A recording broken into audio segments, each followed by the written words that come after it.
ओ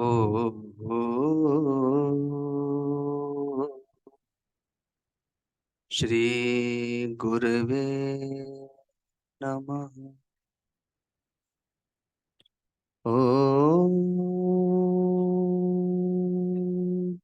श्री गणेशाय नमः। ओ नमो भगवते वासुदेवाय। गुरुर्ब्रह्मा गुरुर्विष्णु गुरुर्देवो महेश्वर। गुरुर्साक्षात् परम ब्रह्म तस्मै श्री गुरवे नमः। अखण्डमण्डलाकारम् व्याप्तं येन चराचरम् तत्पदं दर्शितं येन तस्मै श्री गुरवे नमः। ध्यानमूलं गुरुर्मूर्ति पूजामूलं गुरुर्पदम्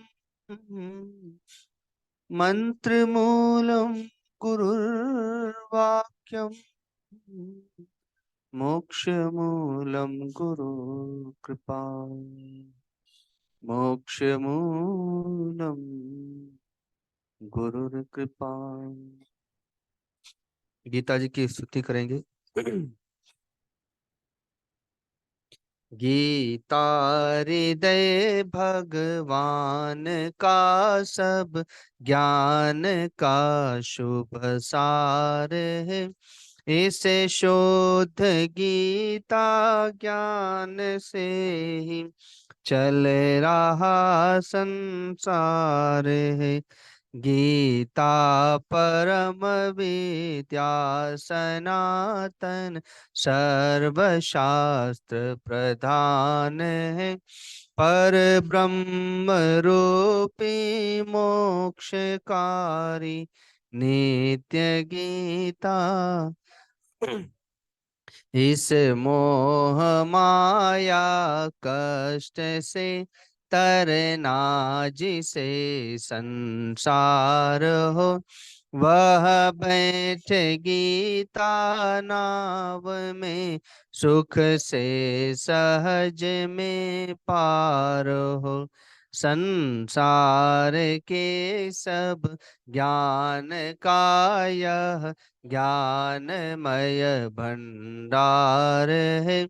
श्रुति उपनिषद वेदांत ग्रंथों का परम सुख सार है। गाते जहाँ जन नित्य हरि गीता निरंतर नेम से रहते वहीं सुख कंद नटवर नंद नंदन। गाते जहाँ जन गीत गीता प्रेम से धरि ध्यान है। तीरथ सभी भव के वहीं शुभ शुद्ध और महान है।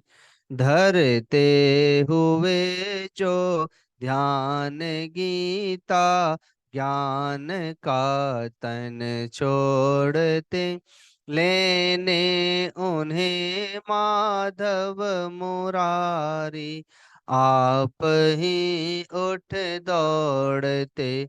सुनते सुनाते नित्य जो लाते इसे व्यवहार में पाते परम पद ठोकरें खाते नहीं संसार में। पाते परम पद ठोकरें खाते नहीं हरिः ओम तत्सत्। हरिः ओम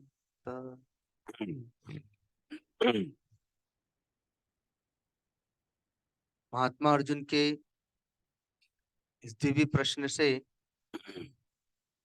भगवान बड़े प्रसन्न हुए। और ये प्रश्न वास्तव में हम सभी का है, क्योंकि पाप कर्म कोई भी नहीं करना चाहता, और इसीलिए जगत में हम अपने पाप को छुपाते भी। हमने जो अच्छाई की है, हम जगत में उसी को प्रकाशित होने देना चाहते हैं।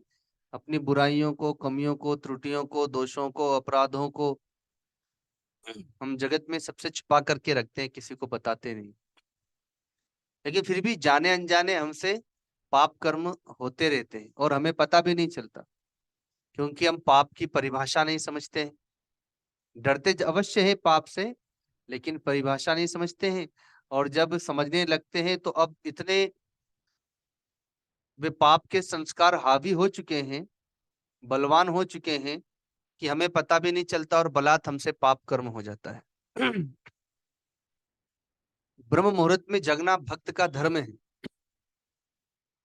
और ब्रह्म मुहूर्त 3 बजे से प्रारंभ हो जाता है, 3 से 5 के बीच में ब्रह्म मुहूर्त रहता है। उसमें उठ करके सुबह भजन करना चाहिए, संध्या करना चाहिए, जप तप करना चाहिए। अज्ञानी के लिए तो ब्रह्म मुहूर्त है ही नहीं। वो तो जब इच्छा होती तब सो जाता है, जब इच्छा होती तब खाता है, जब इच्छा होती है मनमाना कर्म करता है। पर जो मन से नहीं चलते हैं, जो भगवान के अनुसार, शास्त्र के अनुसार, सदगुरु के अनुसार चलते हैं, तो उनके लिए तो ब्रह्म मुहूर्त में जागना पुण्यदायक है, और ब्रह्म मुहूर्त में सोना पापदायक है। अब न चाहने पर भी नींद बलात् आती है, और ब्रह्म मुहूर्त में वो भक्त भी सो जाते हैं, तो न चाहने पर भी पाप कर्म तो होता ही है। और कभी कभी सतोगुण भी बांध देता है। ये तो तमोगुण के कारण से पाप कर्म हुआ, रजोगुण से तो पाप कर्म होता ही है, रजोगुण के वेग को सहन न करने से। और कभी कभी सतोगुण से भी अपराध बन जाता है, जैसा कि काकभूषण जी की जीवनी में आता है कि वे महाकाल की नगरी में महाकालेश्वर के मंदिर में बैठ करके ध्यान कर रहे हैं। अभी ध्यान बड़ी गहराई से नहीं लगा है, शरीर तो सुन्न हो गया है, लेकिन मन सुन्न नहीं हुआ। और उसी समय उनके सदगुरु आ गए। तो जब सदगुरु आ गए तो उठ करके प्रणाम करना चाहिए था। तो उन्हें आहट से पता चल गया कि गुरुदेव आ गए, लेकिन सदगुण सदगुण में, अर्थात ध्यान में आसक्ति के कारण से वे उठे नहीं, और अपराध हो गया। गुरुजी के मन में तो कुछ भावना नहीं आई, सोचे कोई बात नहीं, भजन ही तो कर रहा है। वे मंदिर के अंदर चले गए शिव जी की उपासना करने के लिए। लेकिन भगवान शिव से न रहा गया, उन्होंने तो शाप दे दिया। जो नहीं दंड करो खल तोरा, भ्रष्ट होई श्रुति मार्ग मोरा। कि तेरे गुरु आए और तू बैठा रह गया अजगर के समान, इसलिए जा, अब तू अजगरी हो जा, सर्प ही हो जा। और एक जन्म का शाप नहीं दिया, कहा कि 1000 जन्मों तक अब ऐसा ही तू बनता रहेगा। अब वो भय से कांपने लगा, उसको कुछ समझ ही नहीं आ रहा है कि अब मैं क्या करूं। लेकिन उस आकाशवाणी को, जो शाप के रूप में प्रकट हुई थी, उनके सदगुरु ने भी सुना। तो सदगुरु ने तुरंत भगवान शिव की उपासना की। नमामि शमिशान निर्वाण रूपम, ये उसी समय शिवाष्टक प्रकट हुआ। तो महात्मा अर्जुन का जो दिव्य प्रश्न है, वो वास्तव में हम सभी का है, क्योंकि कभी तो हम सतोगुण के कारण से, तो कभी रजोगुण के कारण से, कभी तमोगुण के कारण से, अर्थात इन तीनों गुणों के बंधनों में बंधने के कारण से हम स्वधर्म का परित्याग कर देते हैं। चाहे वो गृहस्थ आश्रम में हो, ब्रह्मचर्य आश्रम में हो, संन्यास आश्रम में हो, सबको अपना अपना स्वधर्म बोध होना चाहिए, और अपने स्वधर्म पर गमन करने का प्रयत्न करना चाहिए। और स्वधर्म में बाधा कहाँ से आती है? तो इन 3 गुणों के कारण से आती है, और स्वधर्म से हटना ही पाप है। स्वधर्म से ही परमात्मा की प्राप्ति होती है। कल मैंने एक बात बताई थी कि जब किसी ने सदगुरु के द्वारा, शास्त्र के द्वारा, सत्संग के द्वारा अपने आत्म स्वरूप को जान लिया, परमात्मा स्वरूप को जान लिया, अर्थात बुद्धि से ग्रहण कर लिया, बुद्धि में चिंतन करके उसने समझ लिया, लेकिन ज्ञान की सिद्धि तो नहीं हुई अभी। मैं शरीर हूं इस भाव की तो सिद्धि हो चुकी है, ये संसार है इस भाव की सिद्धि तो हो चुकी है, ये मेरे स्वजन भाई बांधव हैं इन सब भावों की सिद्धि हो चुकी है। अब केवल इतना जान लेने से कि मैं शरीर नहीं, मैं आत्मा हूं, और ज्ञान की सिद्धि हुई नहीं, तो आप व्यवहार क्या कीजिएगा फिर तो केवल बुद्धि से सुन लिया और व्यवहार तो अज्ञान का ही कर रहे हैं। हमें परिवर्तन क्या आया? हाँ, इतना अवश्य है कि हम मंच पर बैठ करके या विद्वानों की सभा में बैठ करके अपनी बुद्धि के प्रकाश से, अपनी विद्वत्ता से सबको मोहित कर सकते हैं, लेकिन हमारा आचार विचार व्यवहार, खान पान, रहन सहन, हमारे काम क्रोध लोभ मोह आदि में तो कोई परिवर्तन नहीं आएगा उससे, और बंधन तो ज्यों का त्यों रह जाएगा। तो इसके लिए गीता जी में भगवान ने बताया है कि जब आपको स्वरूप का बोध हो जाए, अर्थात जब ज्ञान की बातें समझ में आ जाएं, और चूंकि अज्ञान की सिद्धि हो चुकी है, तो अब आप तो अज्ञान ही नहीं है, अर्थात आत्मा में अज्ञान नहीं है, शरीर में भी अज्ञान नहीं है, क्योंकि शरीर तो जड़ है, अपेक्षाकृत कुछ चेतनता है, इतनी चेतनता है कि बच्चा से जवान, जवान से वयस्क, वयस्क से वृद्ध होगा और फिर अपने कारण में विलीन हो जाएगा, इतना ये जानता है। तो वो जो अज्ञानता है वो हमारे मन बुद्धि चित्त में ही है।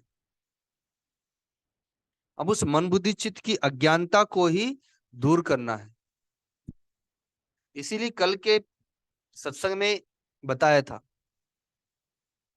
कि जिस प्रकार से धुएं से अग्नि छिपी रहती है, मैल से दर्पण ढका रहता है, जय से गर्भ ढका रहता है, ऐसे ही मन बुद्धि चित्त के मैल से अपना मानो आत्म स्वरूप छिपा हुआ है।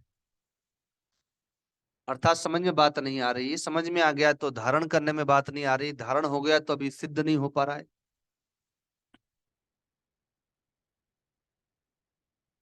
राजा जनक गृहस्थ आश्रम में है, लेकिन वे अपने आत्म स्वरूप में प्रतिष्ठित होकर के और शरीर को उन्होंने स्वधर्म में प्रतिष्ठित कर दिया, और इस शरीर से भी इतने अनासक्त हैं, स्वजनों से इतने अनासक्त हैं कि भगवती सीता को जब वन में त्याग दिया गया तो उन्हें लेने जाना तो दूर, उनसे मिलने के लिए भी नहीं गए, जब राम जी ने सीता जी को त्यागा था वन में। और अपने शरीर से भी अनासक्त हैं, इसीलिए विदेहराज कहलाते हैं। और ऐसे ही संन्यास आश्रम में या ब्रह्मचर्य आश्रम में ज्ञान प्राप्त कर लिया सत्यकाम, आरुणि, उपमन्यु जैसे ब्रह्मचारी ने, तो शरीर को अपने स्वधर्म में प्रतिष्ठित कर दिया, अर्थात गुरु की आज्ञा में प्रतिष्ठित कर दिया। सत्यकाम ने ज्ञान धारण करके शरीर को गुरु की आज्ञा से गो की सेवा में लगा दिया। आरुणि ने खेत में सेवा में लगा दिया, और एक दिन बहुत वर्षा हुई, खेत की मेड़ टूटने लगी, और मिट्टी से बहुत प्रयत्न किया जल को रोकने का, जब नहीं रुका तो अपने शरीर को ही वहां पे लेटा दिया जल को रोकने के लिए, भले शरीर के प्राण चले जाए, और घंटों तक उस जल में लेटे रहते। ये ज्ञान की सिद्धि का ही तो प्रभाव है कि शरीर से इतने अनासक्त हैं।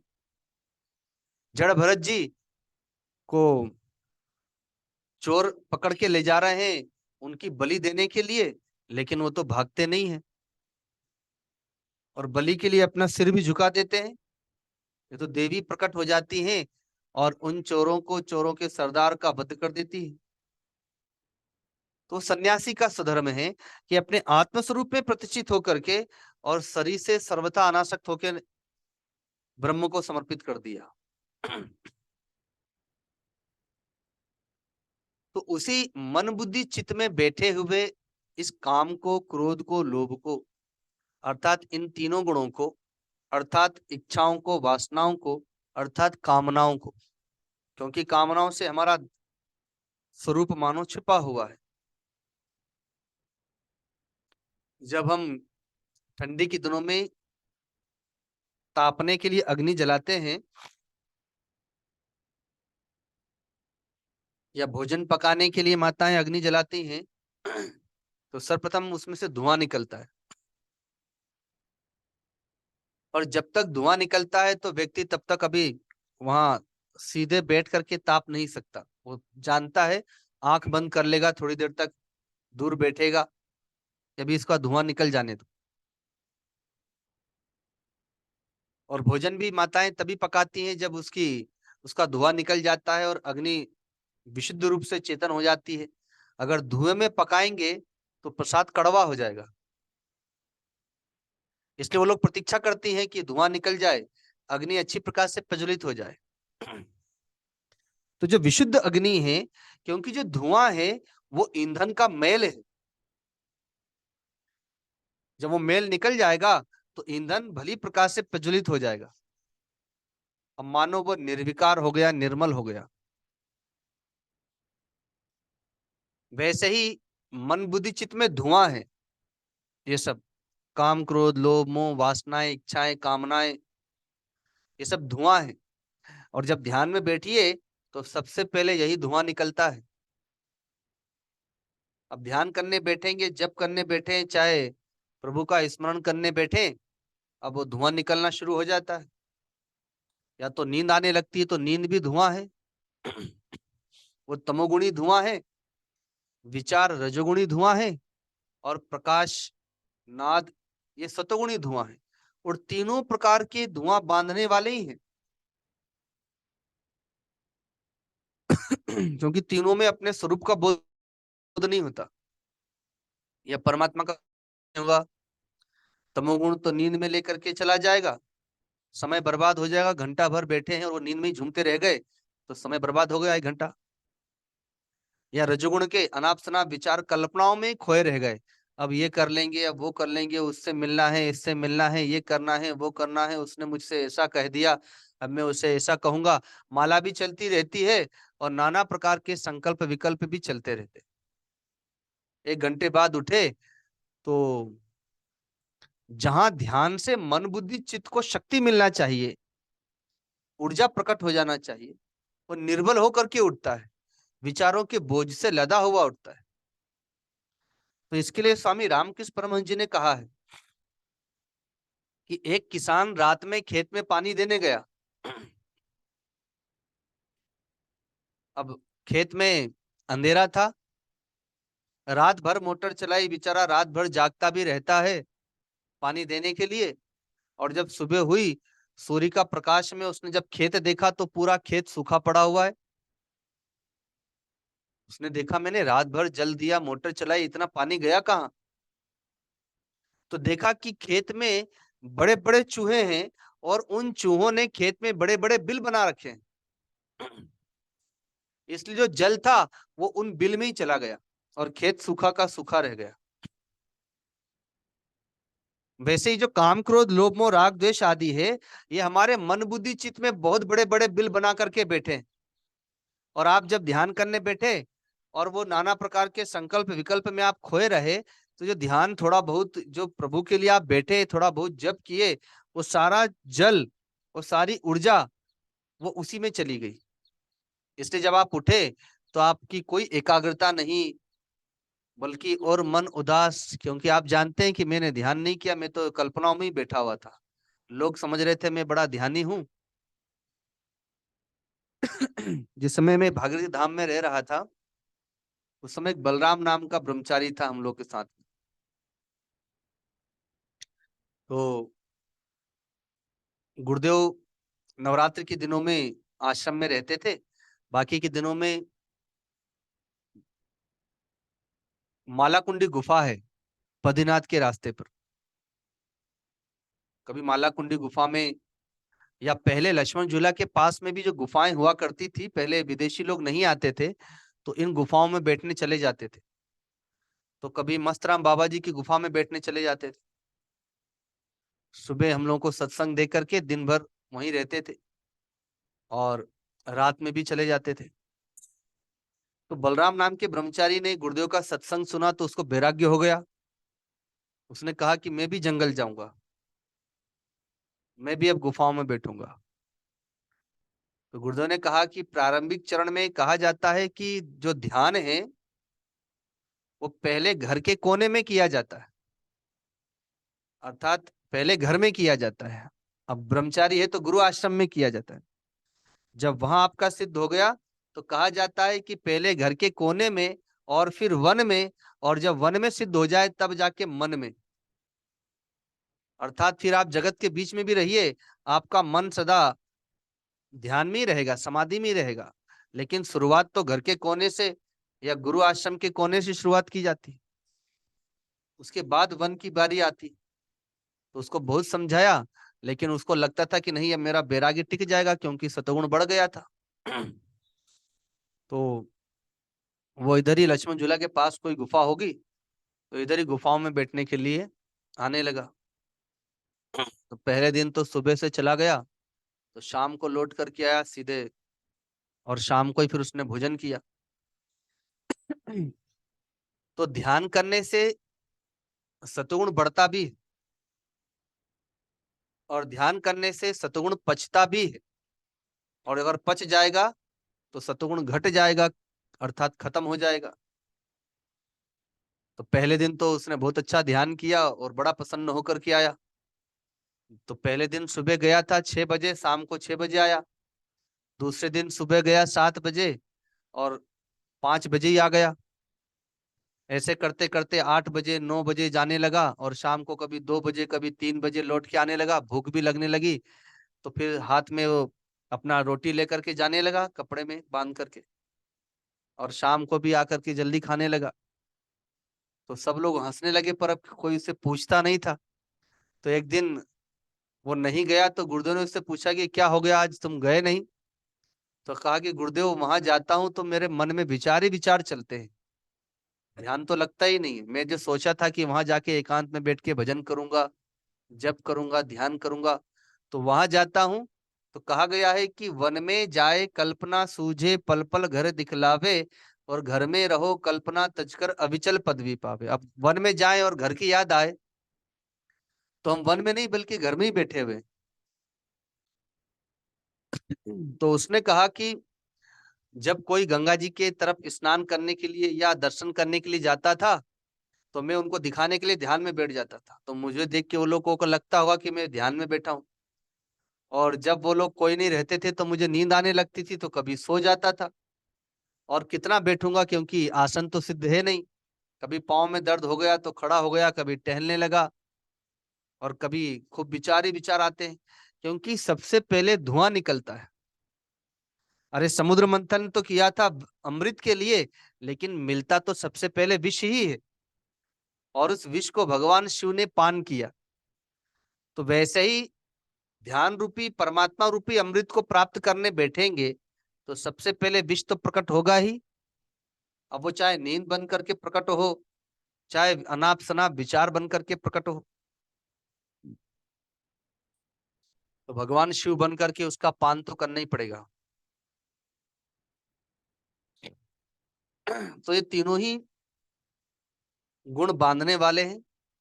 सतगुण प्रकाश से बांधता है, इस बात को भगवान 14वें अध्याय में बताएंगे। क्योंकि सामान्यतः प्रारंभिक चरण में तो साधक को सतगुणी ध्यान के प्रति आकर्षण रहता है। ध्यान में बैठेंगे तो प्रकाश आएगा, भीतर से नाद प्रकट होगा, फिर समाधियां लगेंगी, फिर सिद्धियां आने लगेंगी। तो उसे लगता है कि मैं सिद्ध हो गया, जैसे विश्वामित्र जी को लगा था कि मैं सिद्ध हो गया। उन्होंने अपनी सिद्धि से स्वर्गलोक प्रकट कर दिया था। लेकिन वो सारी की सारी सिद्धियां सतुगुणी हैं, और सतुगुण भी बांधने वाला है। ये सतुगुणी माया है। मानस में भगवान श्री राम ने महात्मा लक्ष्मण से कहा है कि तृणसम तृणसन सम सिद्धि तीन गुण त्यागी। जानी सोई परम विरागी। एक सतगुणी वैराग्य है कि जब संसार को देखने का मन नहीं करे, ध्यान में मन करे, समाधि में मन लगे, वो सतगुणी वैराग्य है। लेकिन कहते हैं कि जो तृण के समान, अर्थात एक घास के तिनके के समान सिद्धियों को, समाधियों को, तृणसम सिद्धि, तीन गुण त्यागी, तीनों गुणों को माया समझ करके त्याग दे, जानी सोई परम विरागी, वही परम वैराग्यवान। तो भगवान ने यहाँ पर ज्ञान समाधि के लिए कहा है, सतगुणी समाधि की बात भगवान ने नहीं की। ज्ञान समाधि, जिसे धर्ममेध समाधि भी कहते हैं कहीं, आदिगुरु शंकराचार्य जी ने अपरोक्षानुभूति में, विवेक चूड़ामणि में जिसका भली प्रकाश से वर्णन भी किया है। तो महात्मा अर्जुन ने जो प्रश्न किया, भगवान ने उसी का विस्तार के साथ में उत्तर दिया। कहते हैं कि हाँ, जिस प्रकार से धुएं से अग्नि ढकी रहती है, फिर कहते हैं कि जिस प्रकार से दर्पण से, जिस प्रकार मैल से दर्पण छिपा रहता है, ढका रहता है।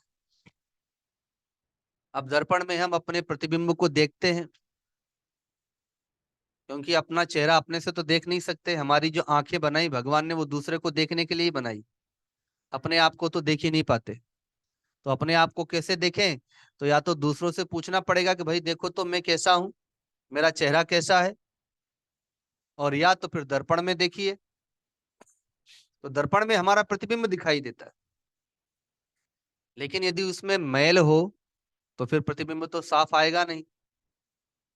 उसके लिए पहले प्रतिबिंब को ही साफ करना, दर्पण को ही साफ करना पड़ेगा। तो वैसे ही यहाँ पर मन, बुद्धि, इंद्रियां, ये सब दर्पण के समान ही हैं।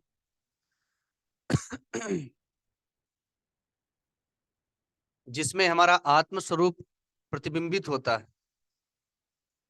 अब जो जल है, और जल यदि चंचल है, अर्थात बह रहा हो, तरंगे तरंगित हो रही हो, तो हमारा प्रतिबिंब उसमें पड़ता तो है, लेकिन उसमें हलन चलन होने से प्रतिबिंब स्थिर नहीं होता, तो हम अपने आप को ठीक से देख नहीं पाते।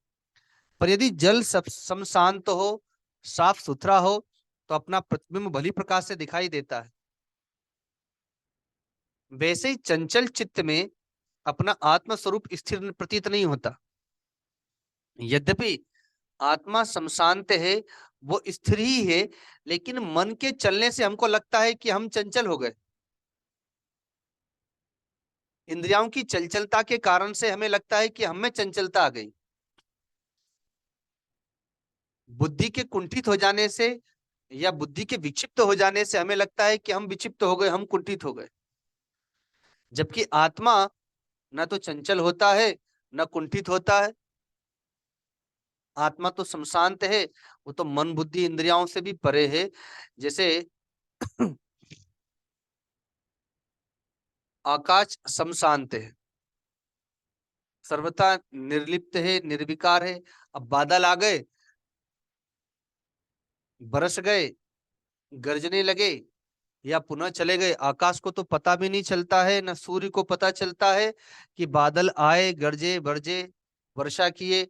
ना आकाश को उनसे कोई लेना देना है, ना सूर्य को कोई लेना देना है। वैसे ही आत्मा को शरीर से, इंद्रियों, मन बुद्धि से कोई लेना देना नहीं। लेकिन भ्रम हो गया है मन बुद्धि में, तो अब समाधान तो मन बुद्धि का करना ही पड़ेगा।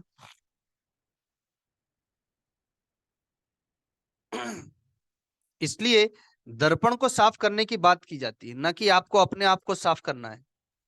क्योंकि आपका प्रतिबिंब वहां देखना है, तो दर्पण को साफ कीजिए। तो वैसे मन बुद्धि चित्त में मैल है, ये रजोगुण का वेग है, रजोगुणी विकार है, उस मैल को साफ कीजिए।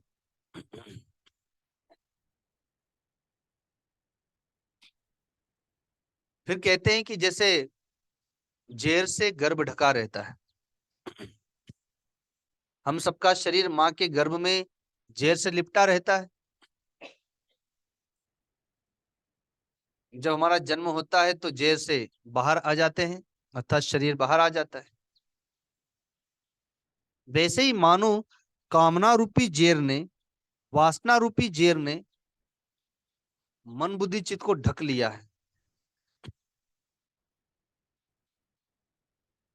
हमारा मन वासनामय हो गया है, बुद्धि वासनामय हो गई है, कामनामय हो गई है। जबकि समुद्र में ऊपर ऊपर तरंगे होती हैं, लेकिन भीतर में गहराई में समुद्र शांत होता है। वैसे ही मन बुद्धि चित्त में भी केवल ऊपर ऊपर वासनाएं, कामनाएं, इच्छाएं, संकल्प विकल्प है। मन भी परमात्मा का स्वरूप ही है। भगवान 10वें अध्याय में बताएंगे, इंद्रियों में मैं मन हूं, तो मन भी ब्रह्म का स्वरूप ही है और वो भीतर से शांत है। ये ऊपर ही ऊपर तरंगे तरंगित हो रही है, लेकिन उसमें इतना वेग है कि जैसे समुद्र को ऊपर से देखते तो लगता है कि समुद्र केवल तरंगों वाला ही है। वैसे ही मन ध्यान में जब बैठते हैं तो इतना संकल्प विकल्प करता है कि लगता है कि मन केवल कल्पनामय ही है, चंचल ही है। अब जो नाविक होता है, जो कुशल नाविक होता है, तो समुद्र में वो तिरछे तिरछे गमन करके और लहरों को पार करके जब भीतर में प्रवेश कर जाता है, तो वहां देखता है तो समुद्र एकदम शांत है। वैसे ही जो अपने सदगुरु से नाम लेकर के, ध्यान लेकर के युक्ति प्राप्त कर लिया और इन संकल्प विकल्पों से न उलझे और धीरे से भीतर में प्रवेश कर जाए, तो फिर मन ही गुरु बन जाएगा और आपको आगे लेकर के जाएगा। जब तक मन की वो स्थिति प्राप्त नहीं होती है, तभी तक गुरु के बुद्धि की आवश्यकता होती है।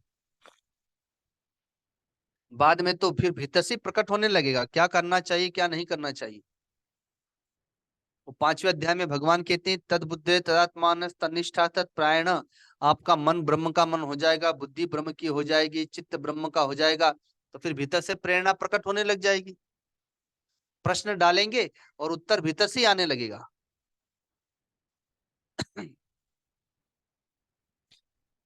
इसलिए भगवान कहते हैं कि इस अग्नि के समान कभी न पूर्ण होने वाले ज्ञान, काम रूप ज्ञानियों के नित्य वेरियों के द्वारा मनुष्य का ज्ञान ढका हुआ है। कैसे ढका है?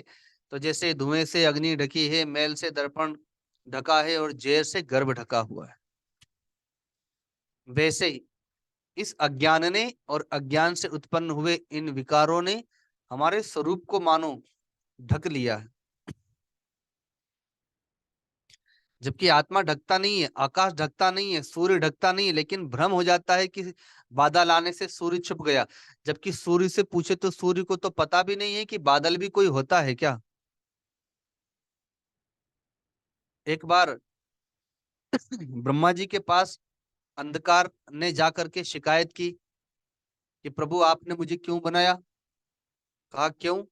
कहा कि जब से मुझे बनाया है सूर्य मेरे पीछे पड़ा हुआ है और सूर्य से मुझे भागना पड़ता है, जहां सूर्य आता है वहां मैं नहीं रह सकता, मुझे भागना पड़ता है। तो इसलिए मैं तो दौड़ते दौड़ते थक गया, जब से मेरा जन्म हुआ है मैं तो दौड़ता ही रहता हूँ, कभी शांति से बैठ ही नहीं पाया। तो ब्रह्मा जी ने आवाहन किया, भगवान सूर्य को बुलाया। अब भगवान सूर्य जैसे ही आए वैसे ही अंधकार गायब। ब्रह्मा जी ने कहा कि भाई तुम सूर्य अंधकार को क्यों परेशान करते हो? उसे जब से बनाया हूं बेचारा भागता रहता है, उसे कभी शांति नहीं मिलती, तुम्हारा क्या बिगाड़ा उसने? भगवान सूर्य ने कहा कि प्रभु ये अंधकार कौन है? मैं तो जानता ही नहीं कि अंधकार कौन है, आज तक देखा नहीं। पर यदि मुझसे उसे परेशानी है तो ठीक है, मैं आज के बाद उसे परेशान नहीं करूंगा। पर एक बार मेरे सामने उसे लेके आए, मैं पूछना चाहता हूं कि मैंने उसे क्या परेशान किया।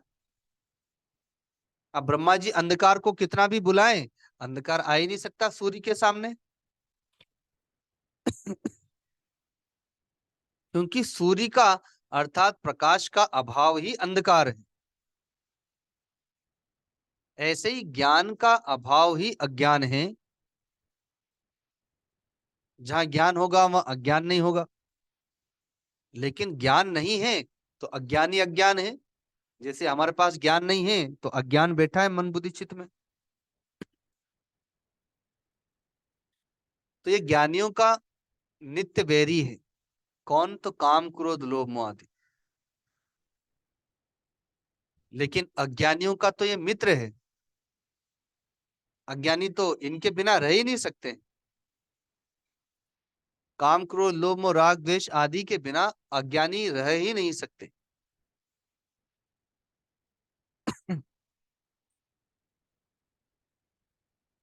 ये कहाँ रहते हैं? अर्थात इच्छाएं कामनाएं वासनाएं या रजोगुण से प्रकट हुआ काम क्रोध लोभ मोह राग द्वेष आदि, इनका वास स्थान कहाँ पर है शरीर में? तो कहते हैं कि इंद्रियाओं में, मन में, बुद्धि में इनका वास स्थान है। और वहीं से ये हमारे ज्ञान को आच्छादित करके जीवात्मा को मोहित करते रहते हैं। इंद्रियाओं में काम बैठा हुआ है, क्रोध बैठा है, लोभ बैठा है, मोह बैठा है, भय बैठा है, राग द्वेष बैठा है। इंद्रियाओं में विषय बैठा है, इंद्रियाओं में कामनाएं बैठी हैं, इंद्रियाओं में वासनाएं बैठी।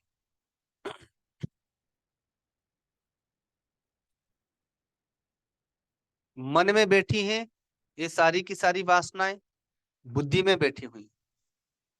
तो इंद्रियाओं में कैसे बैठी हैं? किसी व्यक्ति से कह दिया जाए कि यहां से आप लक्ष्मण झूला जाइए और नीचे देख करके जाइएगा, आपको किसी को देखना नहीं है। चाहे कोई आपको आवाज दे, हाँ गाड़ी आ जाए तो आप पहले से ही किनारे किनारे जाइए, आवाज सुन करके नीचे हो जाएगा। पर आप कुछ देखिएगा मत, नीचे देख करके जाइए। वो संकल्प भी ले ले तो भी वो जाए, चाहे राम झूला चाहे लक्ष्मण झूला, पैदल उसको पता भी नहीं चलेगा।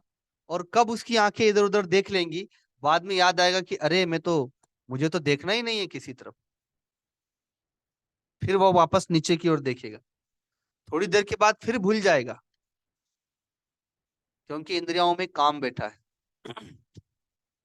और वो बलात् अपना रूप देखने के लिए आकर्षित होकर के जाएगा, देखेगा, विषय देखेगा, रूप देखेगा, दृश्य देखेगा। कानों में वो बैठा हुआ है। आपसे कह दिया जाए कि आज दिन भर आप संसार की चर्चा मत सुनिए, या किसी की निंदा मत सुनिए, किसी की चुगली मत सुनिए, लेकिन आपको पता भी नहीं चलेगा। आप कहीं बैठे हुए हैं, अपने काम में लगे हुए हैं, और कोई दो लोग बात कर रहे होंगे, आपके कान में बात जाएगी और आपको रस आने लगेगा सुनने में। बहुत से लोगों को देखा है, लड़ाई किसी और की होती है, पड़ोसी की, पर रस कोई तीसरा व्यक्ति लेता है। पड़ोसियों की लड़ाइयों में उसे आनंद आता है। वह जिह्वा पर बैठा हुआ है। कोई सुंदर वस्तु खाने की सामने आ जाती है, लेकिन खाना नहीं है, तो जिह्वा में रस आ जाएगा। अब वो किसी से कह भी नहीं सकता है, लेकिन जिह्वा में रस आ जाएगा, जिह्वा खाने के लिए ललायित हो जाएगी। क्योंकि इंद्रियाओं में काम बैठा है, क्रोध बैठा है, लोभ बैठा है। इंद्रियाओं में कामनाएं हैं, वासनाएं हैं, समस्त इंद्रियाओं में। अगर कोई ध्यान करने बैठता है तो पाँव में चलने की वासनाएं हैं। कभी कभी पाँव सुन्न तो होता ही है, लेकिन बैठने का मन नहीं करेगा, करेगा कि उठ करके चल दें अभी। हाथों में रजोगुणी कर्म करने की इतनी इच्छाएं बैठी हुई, इतनी वासना है, इतना वेग है कि वो ध्यान में हाथ शमशान तो होता ही नहीं। लगता है कि हाथ से कुछ काम करने लग जाए। तो इंद्रियाओं में विषय बैठे हुए हैं, विषय की वासनाएं बैठी हुई, और ये बलात् विषय को देख करके आकर्षित हो जाते हैं। जैसे एक किसान अपने बैलगाड़ी पर गेहूं भर करके बोरों में मंडी में बेचने जा रहा था, और बैलगाड़ी में उसने बैलों को नहीं जोता था, एक भैंसे को जोता था। बड़ा बलवान भैंसा था। चिलचिलाती धूप थी, दोपहरी का समय था। तो मार्ग में एक तालाब पड़ता था। तो कोई संत वहां से गुजर रहे थे, उन्होंने कहा कि देखना किसान से, कि तुम्हारा भैंसा बहुत प्यासा लग रहा है, बहुत गर्मी में व्याकुल है, आगे तालाब है, सावधान रहना। किसान ने सोचा ये तो मेरा रोज का ही काम है, और फिर इसकी बागडोर तो मेरे हाथों में है। नाक से नाथ दिया गया है, रस्सी में खींचूंगा तो ये रुक जाएगा, और हाथ में लाठी भी है। तो वो ऐसे ही सहज रूप से प्रमाद में बैठा हुआ है, क्योंकि उसको अपने आप पर विश्वास है, इसलिए वो प्रमाद कर गया। और सच में भैंसा बहुत व्याकुल था। अब जैसे ही वो तालाब के नजदीक पहुंचता है भैंसा, और देखा कि किसान तो प्रमाद में बैठा, उसको विश्वास है कि ये जाएगा नहीं, रोज का ही काम है मेरा। पर आज वो बड़ा व्याकुल था। उसने जैसे ही तालाब को देखा, तालाब के नजदीक पहुंचा, उसने दौड़ लगा दी। अब जब तक किसान सजग होता और वो रस्सी को खींच करके भैंसा को अपने वश में करता, तब तक तो भैंस उस जल में प्रवेश कर गया। इसीलिए कहावत बन गई है ना, कि गई भैंस पानी में। ये कहावत इसीलिए बनी है। किसान देखता रह गया, और उसका सारा गेहूं वो सब तालाब में पलट गई गाड़ी। वो तो तैरना जानता था, किसान तो कूद गया और एक तरफ निकल आया। और अब भैंसा तो डूबने वाला है नहीं, उसने जल पिया भरपेट, और उसके शरीर की तपन दूर करने के लिए थोड़ी देर तक वो तालाब में ही पड़ा रहा। तो ये भैंसा क्या है? ये जो हमारी इंद्रियां हैं, ये सब भैंसा ही है। जब विषयों को देखती हैं ये इंद्रियां, विषयों को सुनती हैं, खाने के लिए, देखने के लिए, सुनने के लिए, स्पर्श के लिए, जब विषय सामने आता है, तो जो साधक और भक्त सजग है वही इन पर संयम कर पाएगा, और नहीं तो अज्ञानी तो विषय में रमण करते ही हैं। फिर भगवान कहते हैं कि ये मन में बैठे हुए हैं, इंद्रियाओं में बैठे हैं, मन में बैठे। तो उसका पता कैसे चले? आप अपने घर में बैठे हुए हैं, चाहे ध्यान में बैठिए या ऐसे ही सहज रूप से एकांत में बैठे हैं, तो आप देखेंगे तो आपके भीतर संकल्प विकल्प चलता रहेगा, क्योंकि आपके मन में विषय बैठा है, आपके मन में कामनाएं बैठी हुई हैं, आपके मन में काम क्रोध लोभ मोह बैठा है। इसलिए बस वही चक्कर लगाता रहेगा भीतर में। भगवान का ध्यान चिंतन तो होने नहीं देता है, और वही चक्कर लगाता रहता है, संकल्प विकल्प करता रहता है। तो इंद्रियाओं में बैठा है, मन में बैठा है, बुद्धि में बैठा हुआ है। आप चिंतन भी वही करते हैं।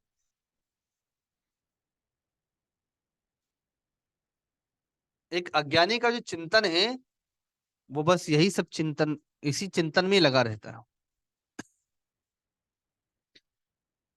अब यहाँ पर भगवान ने ये बताया कि ये रजोगुण का वास कहाँ पर है, रजोगुण से प्रकट हुए विषय और विषयों का, विकारों का वास कहाँ है, तो इंद्रिया मन बुद्धि में। लेकिन इसमें एक बात और छिपी हुई है। जो भक्त हैं, जो साधक है, वही इस बात को समझ पाएंगे। शरीर में 7 चक्र हैं,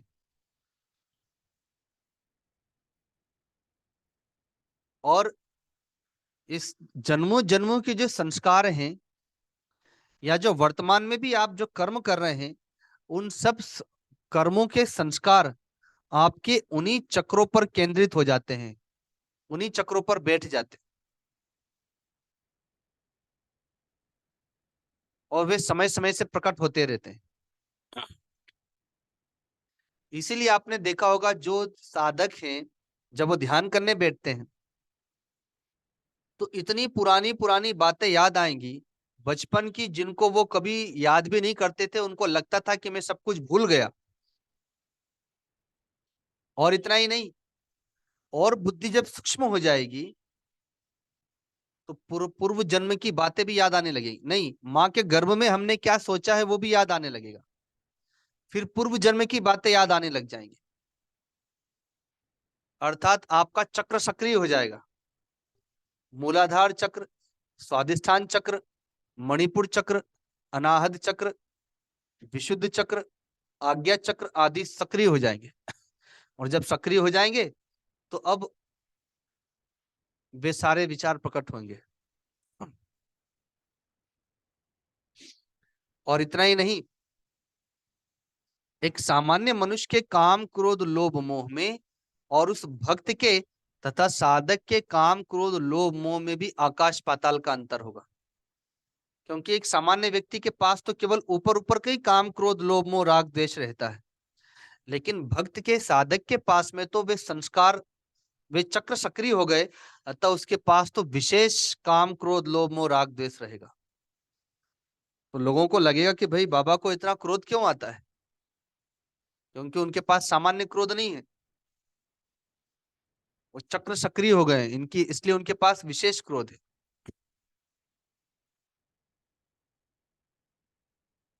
इसलिए भगवान ने तो भक्तों को, साधकों को और भी सावधान होने के लिए कहा कि वो इंद्रियों मन बुद्धि में तो बैठे ही हैं, अनंत जन्मों के संस्कार आपके चक्रों पर बैठे हुए हैं और वे प्रकट होते रहते हैं और वे बड़े बलवान हैं। इसलिए भगवान कहते हैं कि हे अर्जुन, तू पहले इंद्रियों को वश में करके इस ज्ञान विज्ञान का नाश करने वाले महान पापी काम को अवश्य ही बलपूर्वक मार दे।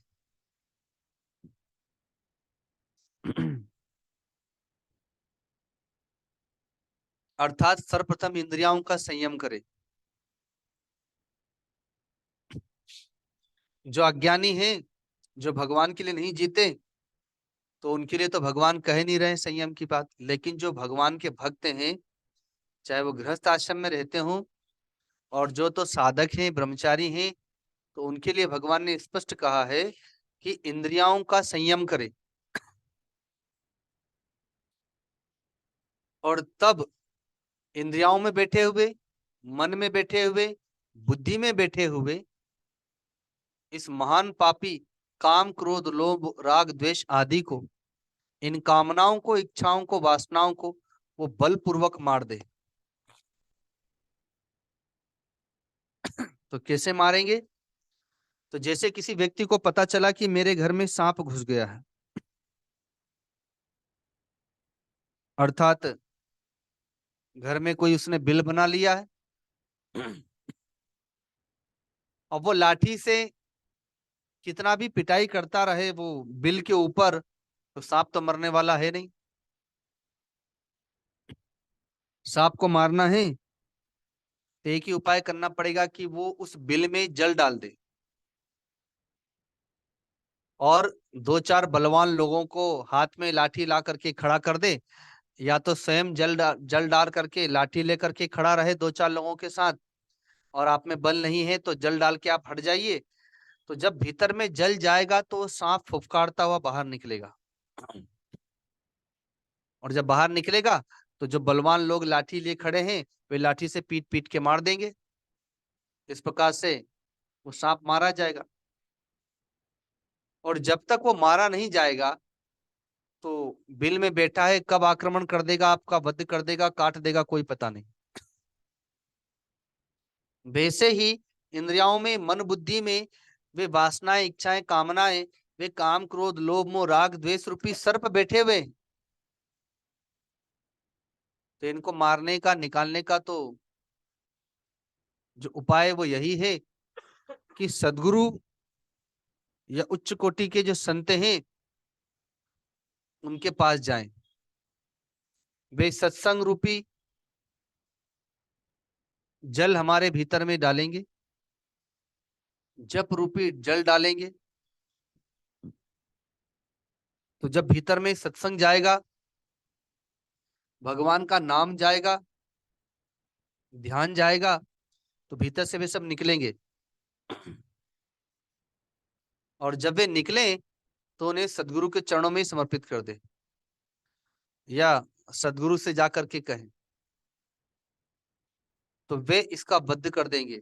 जैसे लाठी से प्रहार करके सर्प का वध किया, वैसे ही वे लोग वध कर देंगे, अर्थात उन्हें मार देंगे।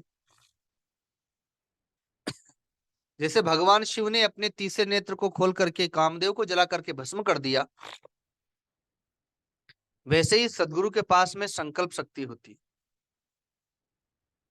वे उससे अपने भक्तों और साधकों के पास में रहने वाले इस रजोगुण को, रजोगुण से प्रकट हुए विषय वासनाओं को वो जला करके भस्म कर देता है।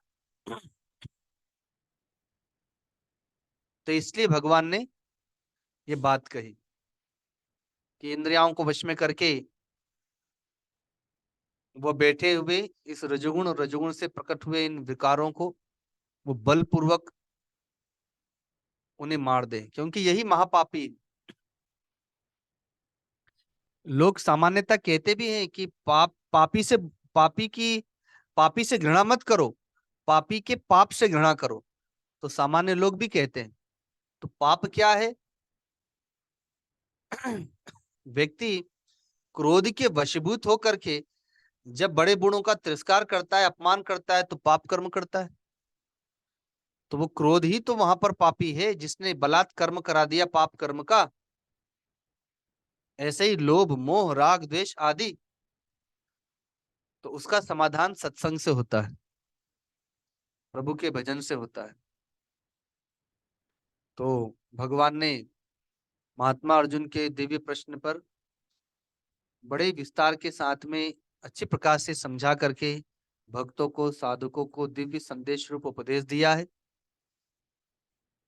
वो हम सबके पास में वो विकार है जो हमारे मन बुद्धि चित्त में बैठा हुआ है, हमें परमात्मा से दूर दूर किए हुआ है, अपने आत्म स्वरूप से दूर किया हुआ है। तो और हम सभी इन विकारों से परेशान हैं। तो भगवान ने उसी का समाधान बताया। तो इसी पर विचार करना चाहिए और अपने जीवन में धारण करने का हमें प्रयत्न करना चाहिए। अब समय हो गया, यहीं पर अपनी वाणी को विराम देते हैं। कल यहीं से इसका आगे का हम लोग विचार करेंगे।